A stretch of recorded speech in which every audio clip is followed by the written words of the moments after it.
Magandang araw! So, bibilangin na po namin kung ilan na po ang halaga ng laman nito. Ito po yung para po kay Lola Fanny na laban po sa cancer. Sadya pong marami pong gastusin talaga sa journey po ng pagpapagamot ng cancer. Kaya maraming salamat po sa nagbigay, sa bumili po ng walis tingting. So, ngayon po natin bibilangin. Oh, gagawin naman si Jenny. Bilangin.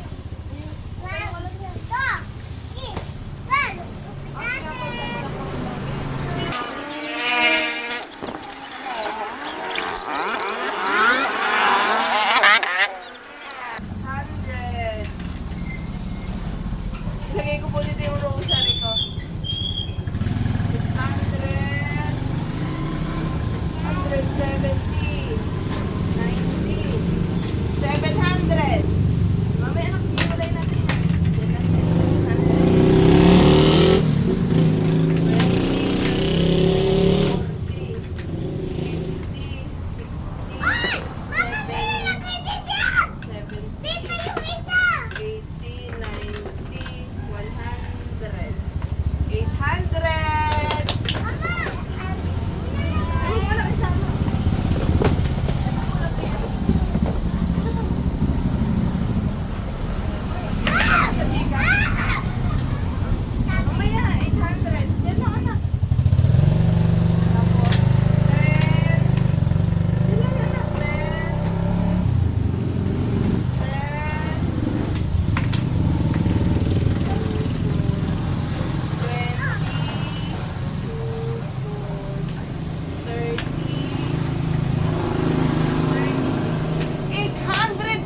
836. Thank you so much po. At ito naman po yung mga nagpadala po sa GCash. Ayan po, papakita ko po. Simula po yun yung March 26. Ayan, so sa lahat po na nakapagbigay, maraming salamat po. Ipapadala ko po ito sa Lola Fanny. Ngayong araw po kasi ay nasa UST siya. Nagpapacheck up po. Yung PET scan po. Yan. Yan. Muli po no, maraming salamat po sa malasakit ng aking mga kababayan at sa lahat po talaga ng mga taong bukal po ang pagbibigay nito ng tulong para sa Lola Fanny. Muli po na patuloy po tayo sa misyong ito para po kay Lola Fanny. So kung nais po magpadala ng kahit magkano po para sa Lola, ilalagay ko po ng aming official GCash account para po tanggapin ang kahit magkano po, no? Maraming salamat po muli sa lahat po na nagtitiwala sa akin. Makakasigurado po kayo na makakarating po ito sa Lola Fanny. Salamat po. Salamat din po syempre sa inyong pag-support at pag-share.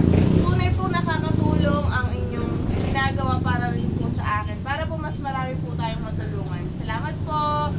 Ito na po yung kabuuan ng biyaya po na para po kay Lola Fanny. Kung saan po yung sa charity box is 836 at yung mga nagpadala po sa GCash, ayan po, si Let Hidalgo, si Mima Zur, ayaw po magpabanggit ng ating kababayan, si Ma'am Cordero ng Marinduqueños, si Cordero MJ, at si Ma'am She Magpantay, at yung iba po ay hindi ko po alam kung sino. Yun po na kung saan po ay talagang pinadala na lang po, nagpadala na lang po sila. Meron pong nagbigay ng 50 pesos, 18 pesos, 150, 1.5 centavos, 104 pesos, 50 pesos, 20, 3 pesos, 50 pesos. Sabi ko nga po, talagang ang bawat piso po ay malaking tulong po. Ayun ano. Pero muli po, kahit magkano po ang inyong ipagkaloob ay isang simbolo na po yun ng malasakit para po kay Lola Fanny na lumalaban po sa cancer. So muli po, salamat po sa 100 pesos, 500 pesos, 1,000 pesos. Bawat piso na naghulog po sa charity box, maraming salamat. At syempre po, tuloy-tuloy pa rin po tayo sapagkat sadya po hindi po biro ang gastusin pagdating po sa pagpapagamot po ng cancer. Ano po? So, salamat po sa inyong pagpuso, sa inyong pag-share sa aking vlog. Ay, maraming salamat po. Lola Fanny, alam ko maririnig mo to. So, marami talaga kaming nagmamahal sa'yo.